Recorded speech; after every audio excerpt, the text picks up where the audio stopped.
जय श्री महाकाल। धर्म सत्य चैनल पर आप सबका स्वागत है।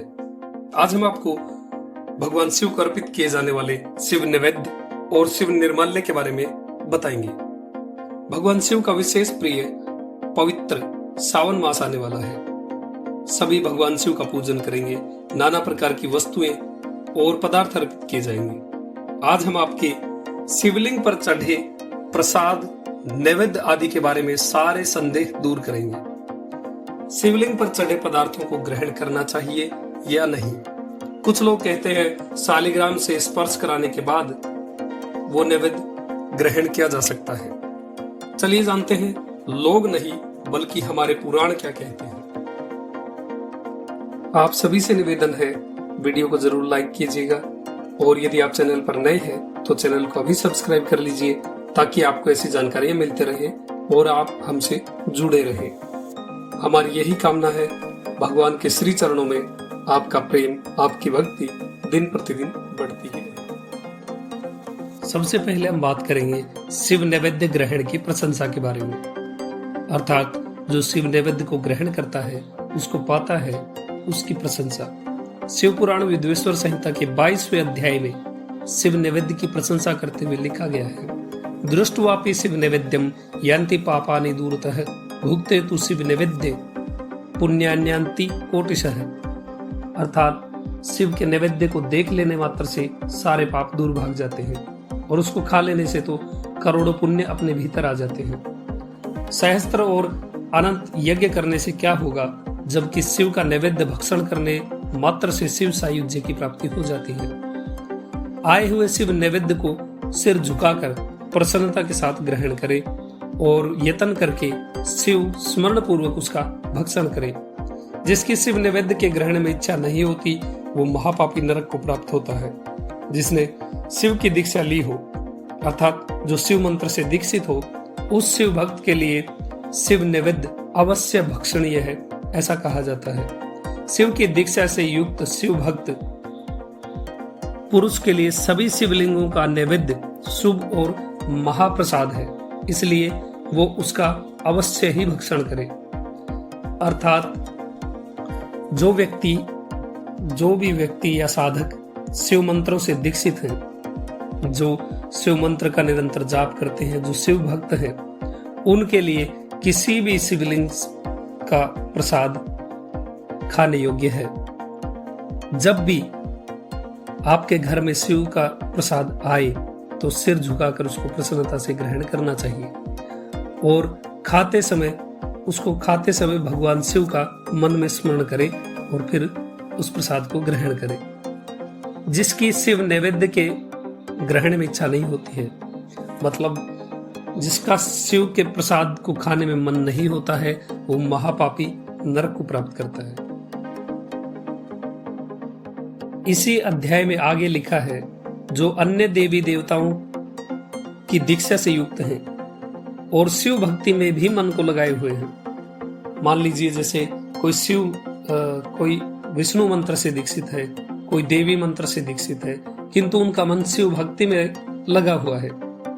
उनके लिए शिव नैवेद्य यानी शिव के प्रसाद को खाने के विषय में क्या निर्णय है, इसके बारे में सूत जी ऋषियों से कहते हैं कि जहां से शालग्राम शिला की उत्पत्ति होती है, अर्थात नेपाल की गंडकी नदी, वहां से उत्पन्न शिवलिंग, अर्थात गंडकी नदी से लाए गए जो भी शिवलिंग है, फिर रसलिंग यानी जो पारद से बने हुए शिवलिंग है, पाषाण लिंग अर्थात जो पत्थर के बने हुए शिवलिंग है, रजत यानी चांदी, सुवर्ण अर्थात सोने से निर्मित लिंग,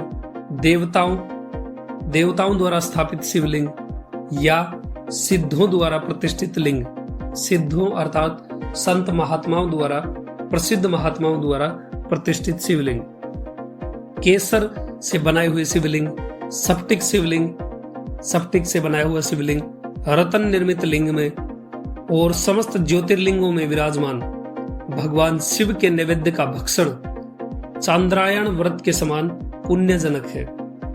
अर्थात गंडकी नदी से लाया गया शिवलिंग, पारदलिंग, पत्थर का, चांदी का, सोने का, देवताओं और संत महात्माओं द्वारा प्रतिष्ठित केसर का शिवलिंग, स्फटिक का शिवलिंग, रत्न निर्मित शिवलिंग अर्थात हीरा मोती वगैरह से बनाया हुआ शिवलिंग और 12 ज्योतिर्लिंग, इन पर चढ़ा हुआ, इन पर अर्पित किया हुआ नैवेद्य भक्षण योग्य है और ये चांद्रायण व्रत के समान पुण्य देने वाला है।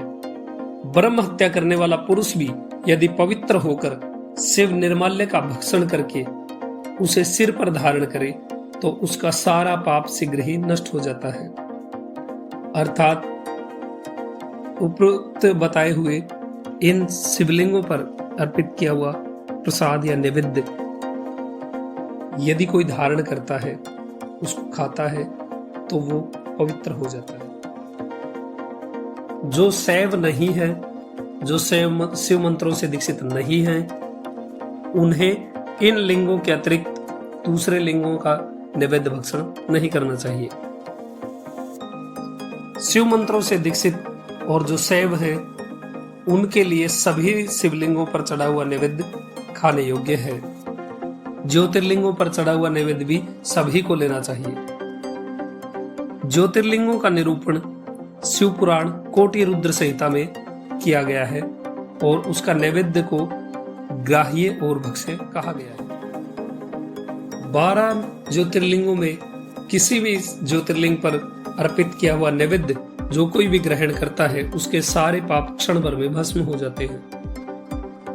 काशी क्षेत्र में श्री विश्वेश्वर ज्योतिर्लिंग के अतिरिक्त ऐसे जितने भी शिवलिंग हैं जिनका वर्णन पुराणों में है और जो देवताओं और सिद्धों के द्वारा प्रतिष्ठित हैं, उनके ऊपर अर्पित किया हुआ नैवेद्य भी हर कोई ग्रहण कर सकता है। जैसे काशी में शुक्रेश्वर, वृद्धकालेश्वर, सोमेश्वर, ऐसे जितने पुराण प्रसिद्ध शिवलिंग हैं, उनके ऊपर अर्पित किया हुआ नैवेद्य हर कोई ग्रहण कर सकता है। जो मनुष्य शिवलिंग को विधि पूर्वक स्नान कराकर उस स्नान के जल का 3 बार आचमन करे, अर्थात 3 बार उसको पिए, उसके शारीरिक, वाचिक और मानसिक तीनों प्रकार के पाप शीघ्र नष्ट हो जाते हैं। आपने बहुत से शिव मंदिरों में देखा होगा, लोग भगवान को जल से स्नान कराते हैं और उस टपकते हुए जलेरी के जल से आचमन करते हैं, अर्थात उसको पी जाते हैं। अब बात करते हैं शिव निर्माल्य की अग्राह्यता की व्यवस्था के बारे में, अर्थात कहाँ का शिव नैवेद्य हमें ग्रहण नहीं करना चाहिए। पहली बात तो यही क्लियर हो जाती है कि जो भी शैव मंत्र से दीक्षित हैं, जो भी शैव हैं, शिव मंत्र से दीक्षित हैं, उनके लिए सभी प्रकार के शिवलिंगों पर अर्पित किया हुआ नैवेद्य खाने योग्य है। 12 ज्योतिर्लिंग, गंडकी नदी से उत्पत्ति हुए शिवलिंग, पारद शिवलिंग, स्फटिक शिवलिंग, केसर से निर्मित शिवलिंग, रत्न निर्मित शिवलिंग, पाषाण निर्मित शिवलिंग, सिद्धों द्वारा प्रतिष्ठित शिवलिंग, इन सब को छोड़कर जो शिवलिंग हैं, उन पर भूमि, वस्त्र, आभूषण, सोना, रौप्य, तांबा आदि छोड़कर श्री शिव के चढ़े हुए पत्ते, फूल, फल और जल, ये सब निर्माल्य अग्राह्य हैं। इन निर्माल्यों को चंडेश्वर को निवेदित करना चाहिए। ये निर्माल्य अग्राह्य है, फिर भी यदि कोई इनको ग्रहण करना चाहे तो शालग्राम शिला से स्पर्श कराकर ग्रहण कर सकता है। श्री शिव के जो निर्माल्य या नैवेद्य चंडेश्वर के भाग हैं, उनको ग्रहण करना मना है। जो निर्माल्य या नैवेद्य चंडेश्वर के भाग नहीं है, उनके ग्रहण करने में कोई भी दोष नहीं है, उनको ग्रहण करना चाहिए। जिनमें चंड का अधिकार है, मनुष्य उन निर्माल्यों या नैवेद्यों का भक्षण न करे। चंड हैं भगवान शिव के गण, जो हमेशा भगवान के चिंतन में ही लीन रहते हैं। जिन शिवलिंगों पर चंड का अधिकार नहीं है, वहां के नैवेद्य और निर्माल्य को ग्रहण किया जा सकता है, वहां का प्रसाद खाया जा सकता है। लेकिन अब जानते हैं कि किन शिवलिंगों पर चंड का अधिकार नहीं है। अब सुनिए, ध्यान से सुनिएगा। शिव पुराण विदेश्वर संहिता 22वें अध्याय में है बाणलिंग। बाणलिंग अर्थात जो नर्मदेश्वर शिवलिंग है। नर्मदेश्वर, नर्मदा का हर कंकर शंकर के समान बताया गया है। जिनके घर में शिवलिंग है या आसपास में जिन मंदिरों में नर्मदेश्वर शिवलिंग स्थापित है, जिनके घर में नर्मदेश्वर शिवलिंग स्थापित है, उन पर अर्पित किया हुआ नैवेद्य आप बिल्कुल बेफिक्र होकर ग्रहण कर सकते हैं। वर्तमान में श्री विश्वेश्वर लिंग अर्थात काशी विश्वनाथ का ज्योतिर्लिंग नर्मदेश्वर शिवलिंग ही है। दूसरा है लौह अर्थात स्वर्ण, सोने आदि जैसी धातुओं से बनाए गए शिवलिंग। तीसरा है सिद्धलिंग अर्थात जिन शिवलिंगों की उपासना से किसी ने कोई सिद्धि प्राप्त करी हो या जो शिवलिंग किसी सिद्ध महात्मा द्वारा प्रतिष्ठित है। चौथा है स्वयंभूलिंग अर्थात जिन शिवलिंगों का प्राकट्य स्वयं हुआ है, ऐसे शिवलिंग। इन शिवलिंगों में और ऐसी शिव की प्रतिमाओं में चंड का कोई अधिकार नहीं है।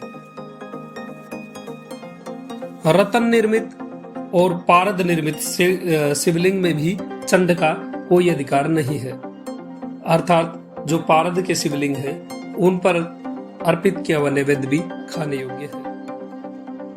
बाणलिंग अर्थात नर्मदेश्वर शिवलिंग के बारे में बताया गया है कि बाणलिंग के विषय में खाने योग्य या ना खाने योग्य का कोई विचार नहीं करना चाहिए। बाणलिंग पर चढ़ाया हुआ सभी कुछ अर्थात नर्मदेश्वर शिवलिंग पर चढ़ाया हुआ सभी कुछ जल, पत्ते, फूल आदि भक्ति पूर्वक प्रसाद समझकर ग्रहण करने चाहिए। अब बात करते हैं उन शिवलिंगों के बारे में जिन पर चंड का अधिकार नहीं है। वहां शिव निर्माल्य, शिव नैवेद्य की क्या व्यवस्था है। जो भी वस्तु ऐसी शिवलिंग के ऊपर रखी जाती है जिस पर चंड का अधिकार है वो अग्राह्य है। जो वस्तु या पदार्थ लिंग स्पर्श से रहित है अर्थात जिस वस्तु को अलग रखकर श्री महादेव जी को निवेदित किया जाता है, लिंग के ऊपर नहीं चढ़ाया जाता है, वो अत्यंत पवित्र है, उसको ग्रहण किया जा सकता है। अर्थात ऐसा कोई शिवलिंग जिस पर चंड का अधिकार है, वहां कोई नैवेद्य है, जो नैवेद्य शिवलिंग के ऊपर चढ़ाया गया है उसको नहीं लेना चाहिए, परंतु जो अलग से रखा हुआ है और दूर से ही महादेव को उसको निवेदित किया गया है, वो नैवेद्य आप बिल्कुल खा सकते हैं। और ऐसे शिवलिंग जिन पर चंड का अधिकार नहीं है, वहां चाहे शिवलिंग के ऊपर ही वो वस्तुएं चढ़ाई गई हो, वो सब आप खा सकते हो, ग्रहण कर सकते हो। अब छोटे रूप से मैं आपको कुछ बिंदु बता देता हूं। जहां कहीं भगवान शंकर की साकार मूर्ति बनी हो, हाथ पैर वाली, उसका प्रसाद ग्रहण किया जा सकता है। दूसरे देवताओं के प्रसाद के समान भी वो पवित्र है।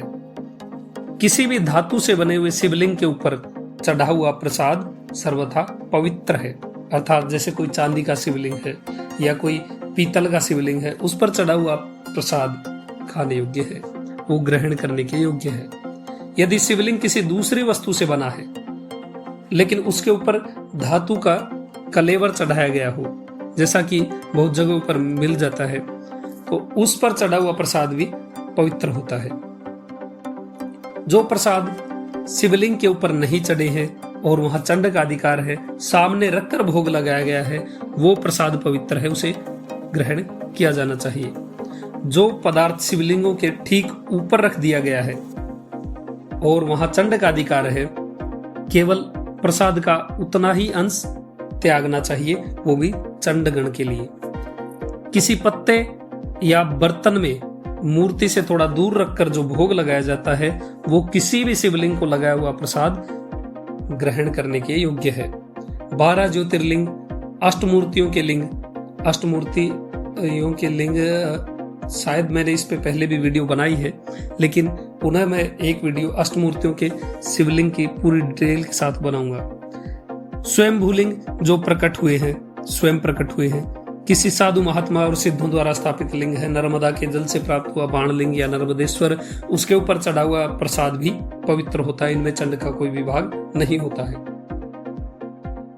अब जो मैंने बताए हैं उन सब प्रकार के शिवलिंगों को छोड़ दे तो जो साधारण पत्थर से गढ़े हुए शिवलिंग हैं, जो नर्मदा के और गंडकी के अलावा दूसरी नदियों में से प्राप्त किए हुए शिवलिंग हैं, या केसर के अलावा दूसरे पदार्थों जैसे मिट्टी, चीनी आदि से बने जो शिवलिंग हैं, उन पर जो प्रसाद चढ़ाया गया हो वो उसे किसी को भी ग्रहण नहीं करना चाहिए। इसे मन से चंड जो महादेव के गण हैं उनको अर्पित करके, मन से चंड को अर्पित करके किसी जलाशय, तालाब या बहते जल में इनको डाल देना चाहिए। केसर और चंदन मिलाकर जो लिंग मूर्ति बनती है, केसर और चंदन से मिलाकर जो शिवलिंग बनता है, उस पर चढ़ा हुआ प्रसाद खाया जा सकता है, ग्रहण किया जा सकता है। यदि शिवलिंग गंडकी नदी में पाया गया हो और शिवलिंग के पास में शालिग्राम भी विराजते हों तो शिवलिंग पर चढ़ा हुआ प्रसाद खाने योग्य है। किसी भी शिवलिंग पर चढ़ा हुआ प्रसाद जहां चंड का अधिकार हो या नहीं हो, यदि शालिग्राम जी को स्पर्श करा दिया जाता है तो वो ग्रहण करने के योग्य हो जाता है। भगवान शंकर के लिंग मूर्ति पर चढ़ाया हुआ प्रसाद, चाहे वो किसी भी शिवलिंग पर चढ़ाया गया हो, शालिग्राम जी को अर्पित किया जा सकता है, क्योंकि भगवान विष्णु परम शैव हैं और वैसे ही शिव का प्रसाद ग्रहण करते हैं जैसे हनुमान जी श्री रघुनाथ जी का प्रसाद ग्रहण करते हैं। इसलिए शिवलिंग पर चढ़ा हुआ प्रसाद शालिग्राम जी को अर्पित करने से वो खाने योग्य, ग्रहण करने के योग्य हो जाता है, क्योंकि फिर वो भगवान विष्णु का प्रसाद हो जाता है। लेकिन एक बात ध्यान रखिएगा, जब भी आप भगवान का प्रसाद लें, चाहे वो किसी भी भगवान का प्रसाद लें, शुद्ध अवस्था में ही लें, हाथ धोकर स्नान आदि करके ही उसको ग्रहण करना चाहिए। अब उम्मीद है कि आपके सब डाउट्स, सब शंकाएं दूर हो चुकी होंगी, इसलिए मजे से भगवान शिव का प्रसाद ग्रहण करिए और इन प्रसादों में भांग, गांजा आदि को सम्मिलित मत करिएगा। जिन साधकों के, जिन शिव भक्तों के घर में शिवलिंग नहीं है, तो सावन आने वाला है, इसलिए आप हो सके तो अपने घर में ही नर्मदेश्वर शिवलिंग स्थापित कर लीजिए। कहीं भी आपको आसानी से बाजार में मिल जाएंगे। ध्यान रहे उनकी लंबाई या ऊंचाई ज्यादा ना हो, अपने अंगूठे के समान हो तो ठीक रहता है। और अपने घर में ही महादेव की पूजा करिए। महादेव कृपा करें, आपका दिन शुभ हो। जय श्री महादेव।